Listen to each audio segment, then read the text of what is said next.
In this video, I'm going to show you some unique spots in and around the Tokyo Kanto area.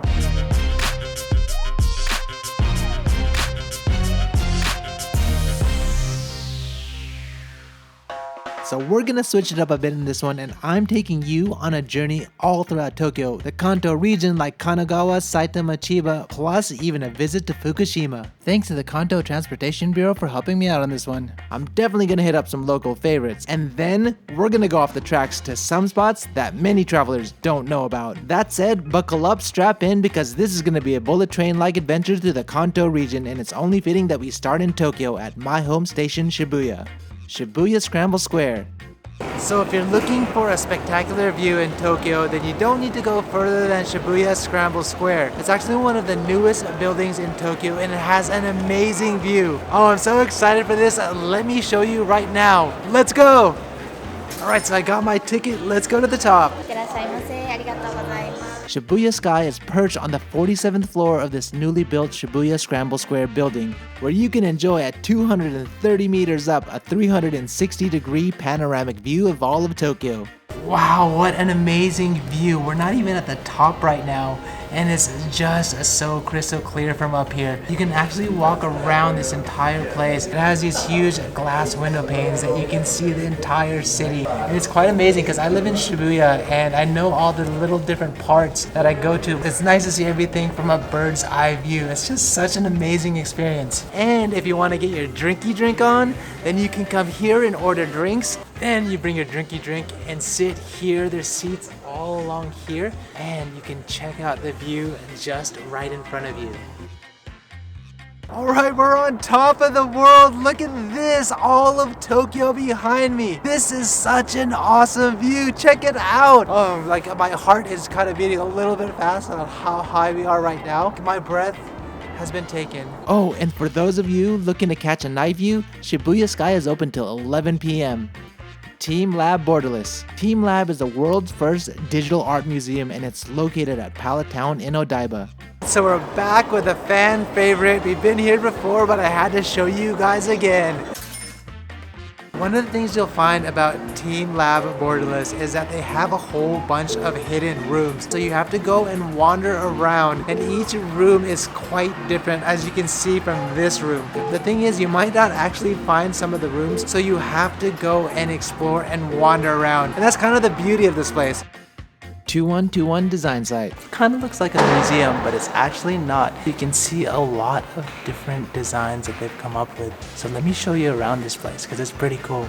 Located at Midtown in Roppongi, this site was created by a group of collaborators including Issei Miyake as a hub to promote Japanese design culture. Named 2121 with the intention that it would be a venue which offers vision beyond 2020 to see what's ahead.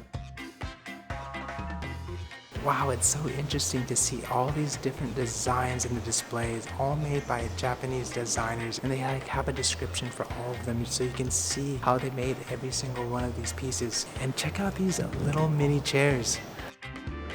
Traveling just south of Tokyo, we're now hitting up Kanagawa Prefecture. And first things first, we're checking out the beachside area of Enoshima, a small island off the Shonan coast about 4 kilometers in circumference, and my summer go-to spot for many years.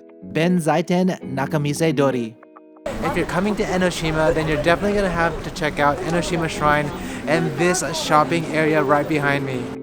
This street is filled with souvenir shops and restaurants, but like my teacher always said, you do you. Actually, she never said that, but I'm gonna do it anyway. Street food.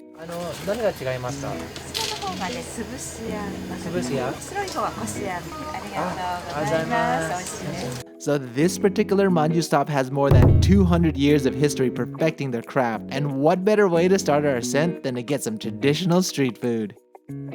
Alright, now that I'm all carved up, time to make that climb up to the shrine. Just a small walk away from the shrine area, you can walk around the island enjoying the ocean breeze and even watch the sailboats. But if you've come this far, I definitely recommend this next Enoshima hitter, as the area is known for its Shirasu delicacy, aka whitebait fish. Oh, Oh, feels good to get out of that wind. So this place is one of the best Shirasu places in all of Enoshima. Right now it's kind of under construction, so you can actually see the facade, but you guys can't miss it. It's one of the best places to come out here. So I got the Shirasu bowl with 6 different types of fish. This bowl comes with a healthy serving of cooked Shirasu, raw Shirasu, salmon, salmon roe, sakura shrimp, and my favorite, negi todo. So Shirasu is usually served cooked, but during a limited time in the winter, they serve fresh raw Shirasu. It also comes with a raw egg, but I changed it to a half-cooked egg called onsen tamago. Oh, get it all dipped in there. That looks so good.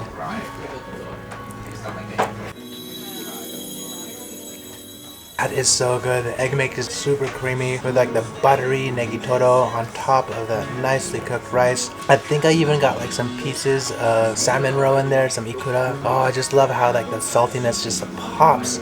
So this one is the boiled shirasu. You can see that it's white because it's been boiled already right there.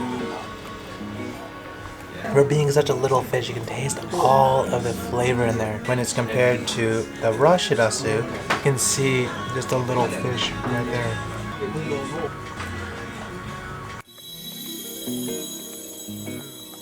It has a, how do you say, a more fluid taste. Cupnoodles Museum.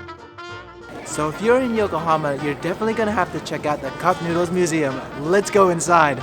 Look at all of this ramen behind me, all the way from 1958 when it was first created till now. Cupnoodles Museum is not just a museum for old ramen noodles, but a place where you can experience making your very own customized cup noodles. And today, I'm feeling carnivorous. Alright, now it's time to fill up the ramen cup. Oh, and I strongly recommend getting a ticket in advance since it often sells out, especially on weekends. Only one. Yeah, one. Yeah, we're done. So basically you can choose all the different ingredients, but this time I chose all meat, which is very freaking awesome. I've never had one with all meat.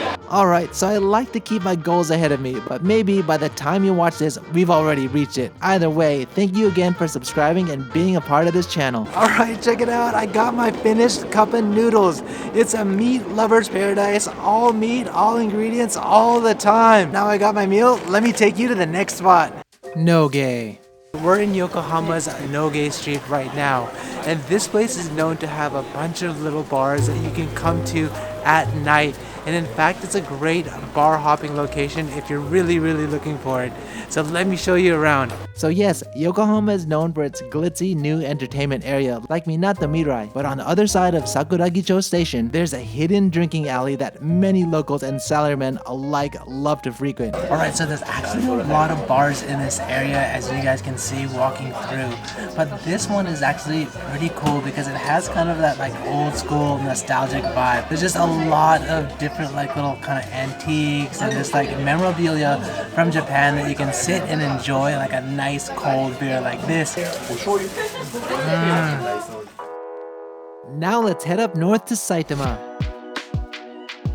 So we made it to Saitama. I wanted to show you some cool spots in this area as well. And just because I can, I'm gonna ride a bike to the next spot. Told you we were going off the tracks on this one. Wow, this is amazing. It's pretty nice that they have these bike rental places all over Saitama. It makes it super easy to just get around.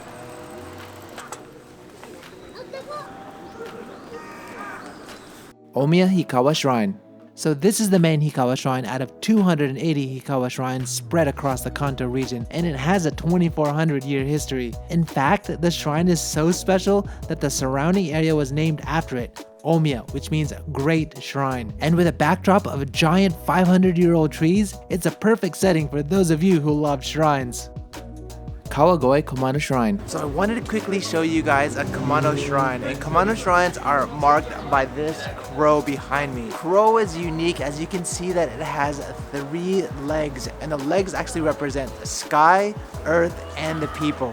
And the story behind the crow is that it actually approached the emperor and told the emperor to come and create this land you know as Japan. And you can find Kumano shrines all throughout Japan. Now if you're into unique shrines, then this one is worth considering. At the main entrance, it has this Ashibumi Kenko Road, which literally translates to foot pressure health road. It's a pretty rare feature for shrines. I mean, a lot of people go to shrines to pray for health, while at this one, you can get actual physical therapy right on the spot. It's located in Kawagoe, also known as Koedo, so stop by if you're around the area.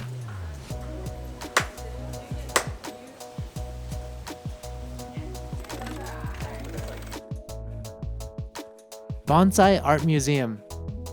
So this bonsai museum has 120 bonsai trees and they have 70 on display, the oldest one being 1,000 years old. It's pretty amazing. And one thing when you're coming here, you actually need to look at the bonsai, not from the front, but if you look all the way from the bottom, you can see how majestic it is because it's supposed to be designed as a miniature of the real thing. Think only tree. Okay, confession. Before coming to Japan, everything I knew about bonsai trees, I learned from Mr. Miyagi. So making my way to this bonsai museum in Oomiya and getting to see and learn firsthand about bonsai was quite an enriching experience. Oh, and if you're not on bike, it's still only a 5-minute walk away from the Todo train station on the Utsunomiya line. And now, we're going up even further north to Fukushima. And our first stop is Aizu Wakamatsu. In this spot, we're gonna go Bushido style, the way of the samurai. Let's do this! Aizu Hanko Nisshinkan. So this was a real deal samurai school back in the day where the students would learn how to read, write, fight, and survive. During the Edo period, Nisshinkan was the largest and most prestigious school out of 300 schools in Japan. And now, the school has been opened to let people experience how it was to study back in the day. And they even have archery class.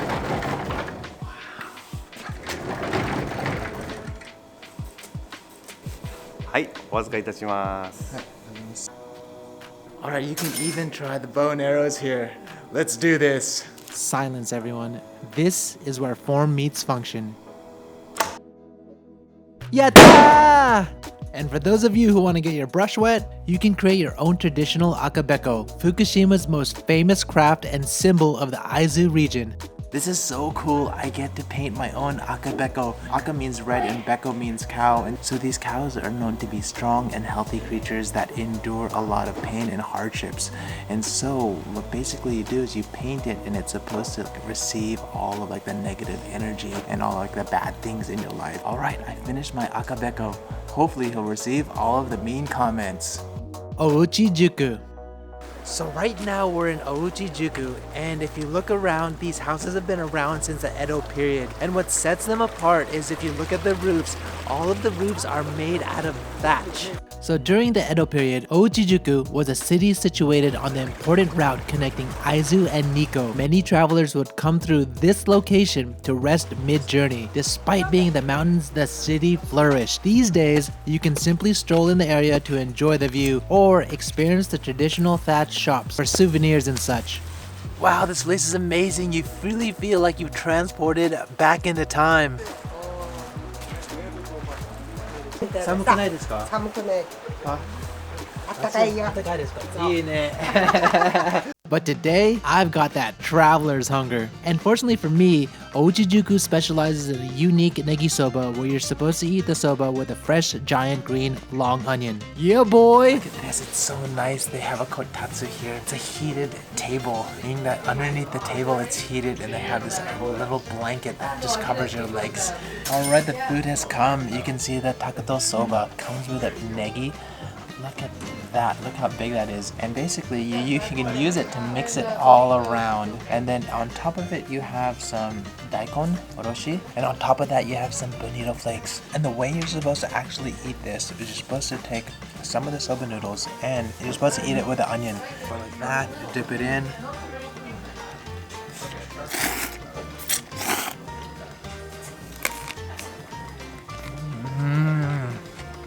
That negi adds so much flavor to the soba. The negi almost kind of has that wasabi kick to it, it releases all of your sinus because it's just so fresh. The soba itself is actually in a nice little dashi. You can see the noodles perfectly soaked in the soup.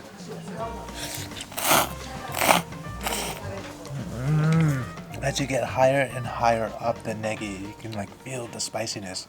Alright, now we're heading east of Tokyo to Chiba, and at our first stop, I'm getting one with nature. And a bit of rain. So although it's raining right now, I definitely had to show you this spot. Right now we're at Mount Nokogiri. Let me show you around. Its sky is 320 meters high and is known for having the largest Buddha in Japan. But in fact, there's so much more to explore in this mountain. Wow, that was kind of a little bit of a climb, but the view here is just amazing.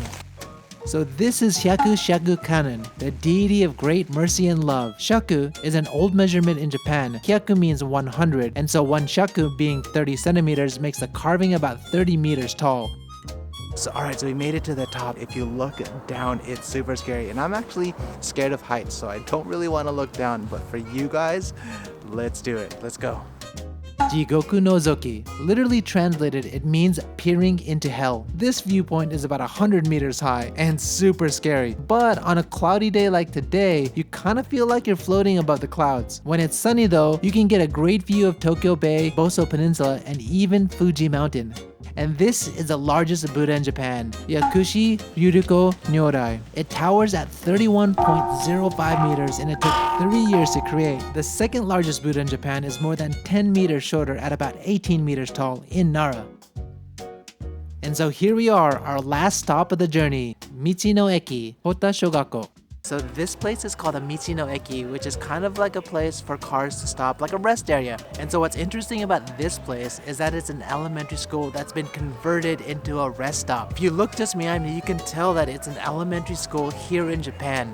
Located in Kyonan-machi, Chiba, Hota Shoggako was an elementary school closed in 2014 and was renovated into a car rest stop. So I've visited a few elementary schools in my days in Japan for various events. This area right here really feels like you're in an elementary school. Wow, this is exactly what an elementary school sink would look like.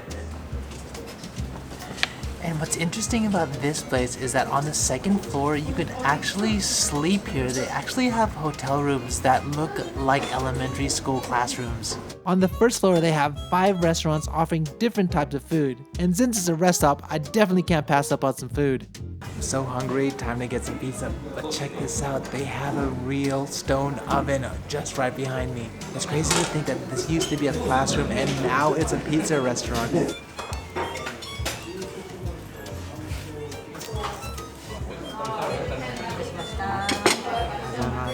Look at that, I got my pizza. I actually got the salami X, meaning that it's like supersized. Look just how delicious that looks. It has some tomatoes, some salami, some olives, sometimes I have some basil. And it wouldn't be right if I didn't throw some chili oil on there. Oh, get it all doused in there. Woo. And I've got my beer. Who would have thought I'd be at an elementary school drinking a beer and having some pizza?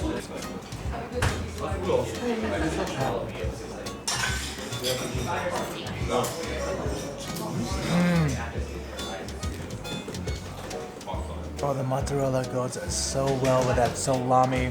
You have the olives and you have the freshly cut tomatoes. This is the perfect meal. And